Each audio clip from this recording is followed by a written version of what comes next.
E a multa para o motorista que não respeitar a faixa de pedestre é de R$ 191 e 7 pontos na carteira. Mesmo assim, a multa parece que não intimida os infratores. Em alguns trechos, essa sinalização passa despercebida até mesmo pelo próprio pedestre.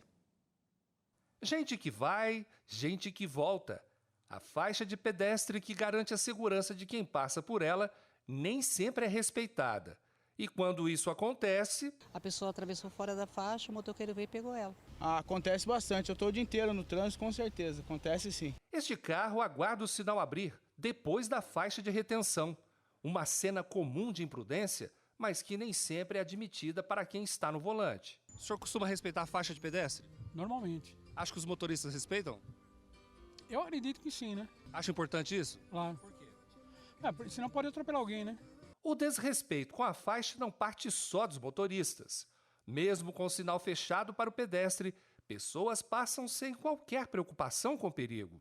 Este homem que insiste em atravessar a rua fica meio perdido entre os carros, sem medo de ser atropelado. Eu acho isso bem ilegal. Normalmente em outros países tem até multa para pedestre, né? Cerca de 43 pessoas morrem todos os dias no Brasil, vítimas de acidentes de trânsito. E a imprudência é a principal causa. Desrespeitar a faixa de pedestre, por exemplo, é uma delas. Deixar de dar preferência à pessoa que está na faixa de pedestre é infração gravíssima.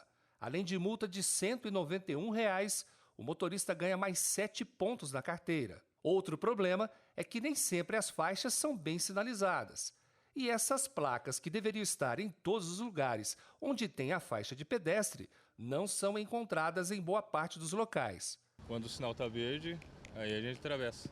Já viu algum acidente de alguém que não respeitou? Já. De acordo com a diretora de trânsito da Secretaria de Transportes de São José dos Campos, interior de São Paulo, o pedestre sempre tem a preferência, mas deve também cumprir a parte dele. Nunca se colocar em local de risco, atrás de veículos, entre veículos, atrás de árvores, de poste. Ele sempre tem que se posicionar. Sempre que possível, procurar uma faixa de pedestre, né, para atravessar. É muito bacana se ele puder fazer uma comunicação com o condutor. Colocando a mão, fazendo um sinal de joia, tentando comunicar e garantir que ele está sendo visto pelo condutor, para que consiga fazer essa travessia em segurança. Dicas importantes tanto para o condutor quanto para o pedestre para garantir a segurança nas vias públicas.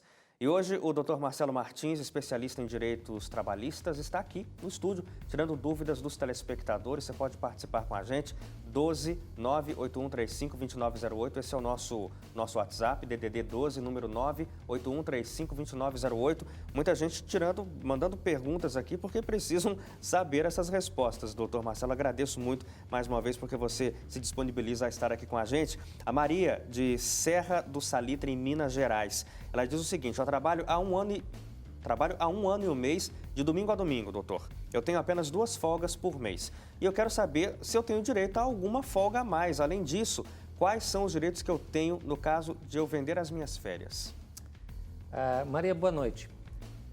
Na verdade, você trabalhando de domingo a domingo, com 2 folgas, eu preciso saber só se essa folga, uma delas recai em domingo. Porque a legislação determina que você tenha ao menos um domingo por mês como folga, né?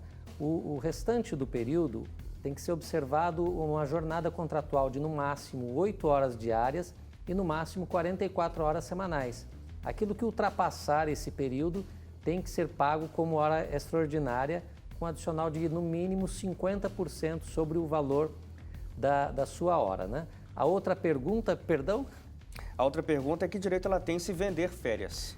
Vender férias é proibido, a legislação não autoriza essa prática, é uma prática muito comum, infelizmente, mas as férias elas fazem parte até da recomposição do organismo do trabalhador, que necessita dessas férias para evitar estresse laboral, para evitar qualquer outro dano físico ou inclusive emocional do trabalho.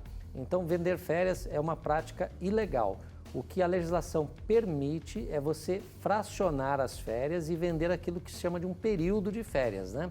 Você trabalha, goza 20 dias de férias e vende 10. Lembrando apenas, Maria, que férias não é um dinheiro extra, é apenas uma antecipação do dinheiro.